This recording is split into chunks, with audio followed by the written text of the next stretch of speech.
సంవత్సరాల తరబడి government job కోసం వేచి చూస్తున్నారా? కేవలం 8 నెలల్లో మీ కల నెరవేర్చుకోండి. వెంటనే కింది నంబర్స్‌కి కాల్ చేయండి.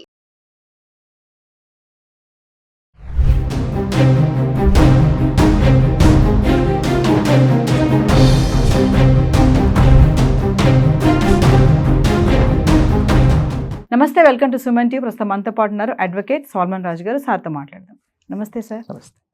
సరే, పెహల్గామ్ ఇన్సిడెంట్ తర్వాత మనం చూస్తున్నాం, వార్ స్టార్ట్ అయింది, ఆపరేషన్ సింధూర. మరి పాకిస్తాన్ చైనా మిజైల్స్తో భారత్పై దాడి చేసి తోక ముడిచిందని అనుకోవచ్చు అంటారా? మేడ్ ఇన్ చైనా పైన మీ కామెంట్ ఏంటంటే ఏం చెప్తారు? ఇప్పుడు మనం చూసింది ఏంటి అంటే, పాకిస్తాన్ వెపన్స్ ఏదైతే యూస్ చేస్తుందో, పాకిస్తాన్ యూస్ చేసే మిసైల్స్ అన్నీ కూడా చైనా సప్లై చేస్తుంది. ఇండియాని కనుక మనం చూసుకుంటే ఫ్రెంచ్ కానీ రష్యన్ మిసైల్స్ కానీ ఇవి మనం యూస్ చేస్తున్నాం. కొన్ని సందర్భాల్లో జర్మన్ కూడా రఫాయల్ మిజైల్స్ అంతకుముందు చూసాము. They are actually French made. పాకిస్తాన్కి వెపన్, అమ్యునేషన్ ఇవన్నీ సప్లై చేసేది మోస్ట్లీ చైనా అండి.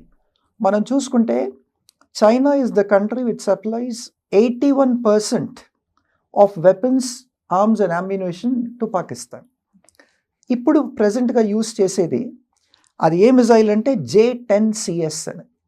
పాకిస్తాన్ ఇప్పుడు యూస్ చేసేది J-10CS missile.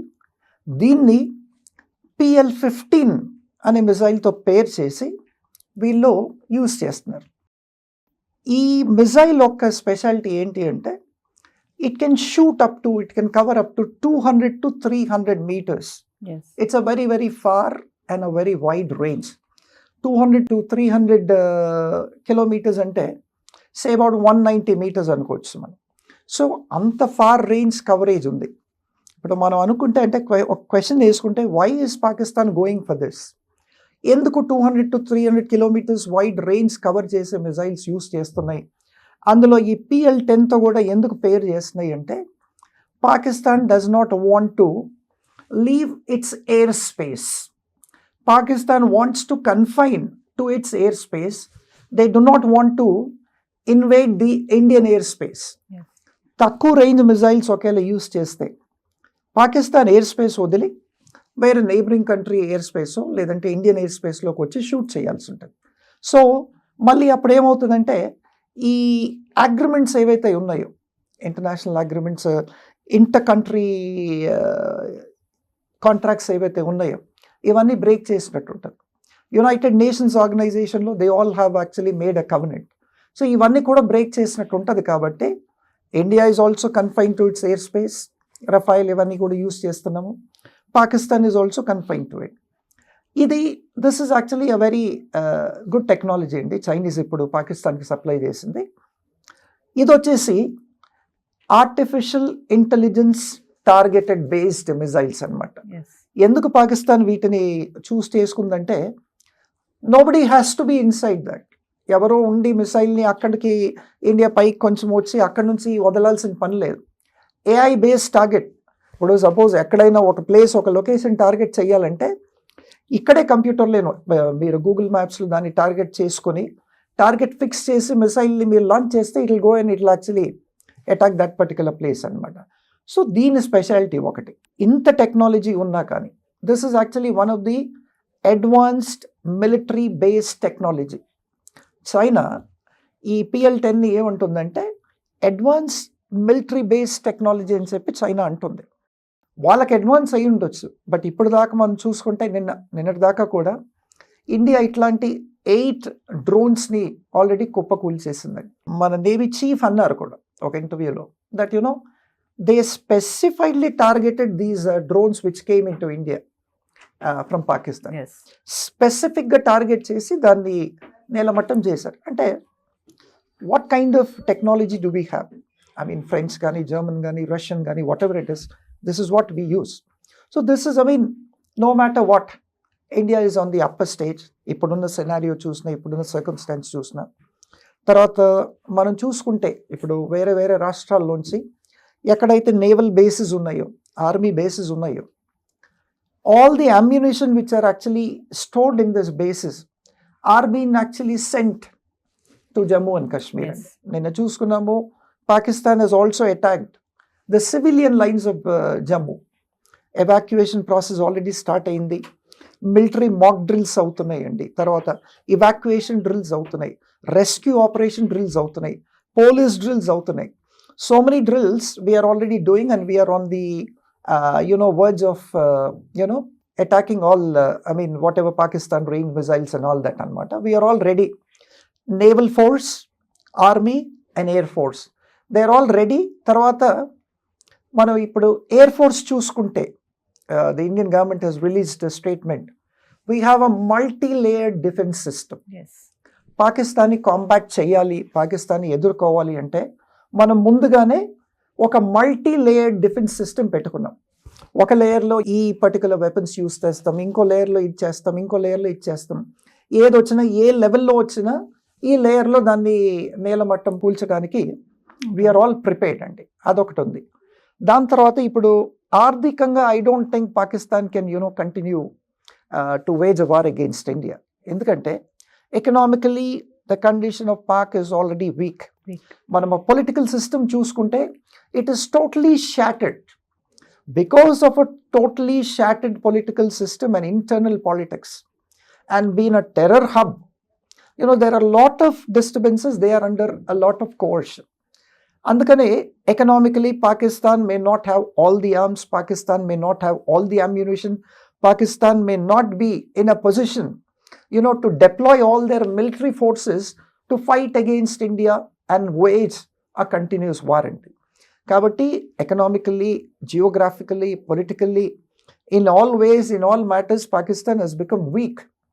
That apart internationally also వాళ్ళు ఇంటర్నేషనల్ మీడియాకి వెళ్ళి they are claiming with the CNN and with the BBC and all that వీళ్ళు they have actually killed multiple soldiers of India, they have actually taken down a lot of missiles of India, but all that is actually fake and a false news. And they're trying to show that before the international media they are having an upper hand, but which is absolutely false. But Pakistan may not be in a position.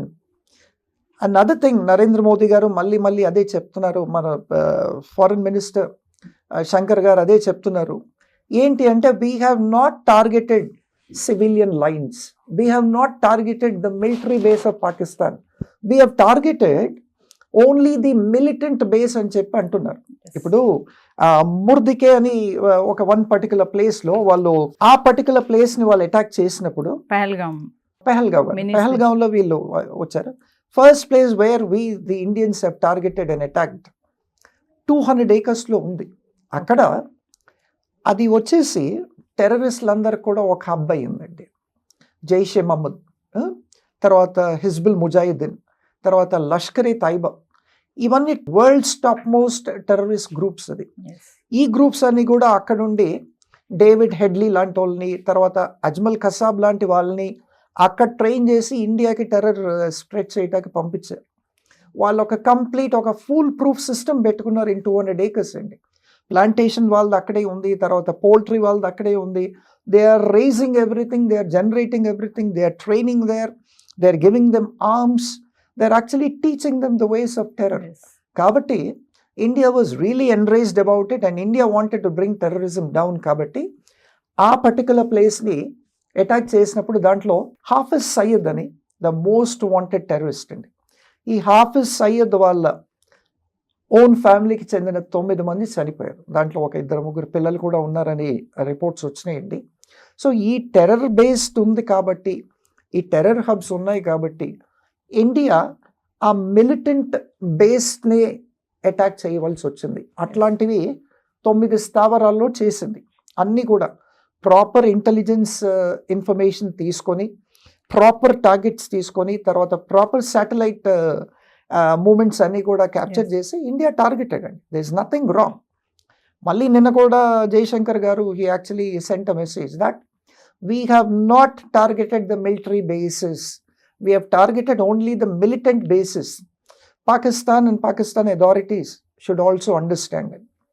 Ade vidhanga Pak foreign secretary ayana oka statement icharu, no matter what we are ready and we will show India what we are, we will give a strong retaliation ani kuda vallu antunnaru. So this is what is happening andi, which is very sad. ఇప్పుడు ఈ war గనక జరిగితే both sides there are losses అండి. Yes పాకిస్తాన్కి కానీ India కానీ peace అనేది disturb అవుతుంది. తర్వాత law and order situation in both the countries will be disturbed. తర్వాత normal life of the civilians will be disturbed. Loss of life ఉంటుంది, loss of property ఉంటుంది, ఆ తర్వాత షేర్ మార్కెట్ లాసెస్ ఉంటాయి. ఇది కాకుండా ప్రైవేట్ ప్లేయర్స్ ఎవరైతే ఉంటారో వీళ్ళకి లాసెస్ ఉంటాయి. So they will not be any sales or whatever అండి. Yes Economically, politically, both the countries are definitely at a very great loss. Andukane, internationally, all the leaders are seeking only peace. For example, antamundu Trump garu emannaru, don't think Pakistan, do not think that because India is weak, nobody is with India, we will stand with India annaru. Ninna Trump garu emannaru, it's a shame, whatever the scene of the scenario of the war, that India actually initiated the attack first and President Trump is saying. He says it's a shame. But no matter what, we will continue the leadership of both the countries. And Trump garante, ayana Rubio, he is the foreign secretary. Ayana naru, no matter what, we will see that there will be peace between both the countries. We will continue to be leaders and we will continue the leadership for Pakistan and also India అని చెప్పి కూడా అన్నారు. తర్వాత United Nations general secretary Antonio Guterres ఈయన ఏమన్నారంటే both the countries should withdraw waging a war. Yes Both the countries should thwart the war. Both the countries should be at peace. At this juncture, we cannot afford another war అని చెప్పి Antonio గ్యూటరస్ కూడా అన్నారు. అలాగే Japan foreign secretary కూడా ఏమన్నారంటే that both the countries should also maintain peace అని Japan foreign secretary హయోషిమా ఆయన అన్నారు. దాని తర్వాత Israel is the only country which very openly categorically stated. Israel ఏమంటుందంటే ఇండియా అటాక్ ఏదైతే ఉందో, ఇండియా డిఫెన్స్లో అటాక్ చేసింది, డిఫెన్స్ తప్ప రీటాలియేటరీ కానీ లేదంటే ఇంకొక వేరే అర్థంతో చేయలేదు. వాళ్ళు చేశారు, వాళ్ళు ఫస్ట్ మూవ్ అయ్యారు. కాబట్టి ఇజ్రాయలీ ప్రైమ్ మినిస్టర్ అన్నారు ఇండియా చేసింది it is a act of defence. But no matter what, terrorist should know that where they belong to, what their places అని చెప్పి కూడా, and they should not be any room at all to such terrorism అని చెప్పి Israeli prime minister Netanyahu అన్నారండి. So this is what is happening internationally. అంతకుముందు మొన్న 7వ తేదీన వార్ స్టార్ట్ అయినప్పుడు at about 1:44 AM in the morning, India waged a war and they attacked the first militant base. అప్పుడు ఏంటి అంటే ఒకవేళ వార్ కనుక సీరియస్ వేజ్ అవుతే ఇండియాకున్న ఎలైస్ ఇండియాతో ఉంటారు, పాకిస్తాన్కున్న ఎలైస్ పాకిస్తాన్తో ఉంటారు. But even United Arab Emirates also is condemning no matter what there should be peace. ఇప్పుడు ఈ ఏషియన్ కాంటినెంట్లో we cannot take anything like a war right now. The peace of Asia will be disturbed. All the countries are saying both the countries should be at peace and not at war అని. అందులో cease fire agreements కూడా ఉన్నాయి. ఇప్పుడు కనుక అంటే ఎవరు ఇచ్చేసినా కానీ దాన్ని ఉల్లంఘించినట్టు ఉంటుంది. అండ్ మళ్ళీ వీళ్ళు మళ్ళీ ఇంటర్నేషనల్ కోర్ట్ ఆఫ్ జస్టిస్కి వెళ్ళాల్సి ఉంటుంది. మళ్ళీ అక్కడ they will be trial and things like that. కాబట్టి no country should actually go against the United Nations covenants or agreements or whatever it is. So this is what is happening right now. Thank you, sir. Thank you.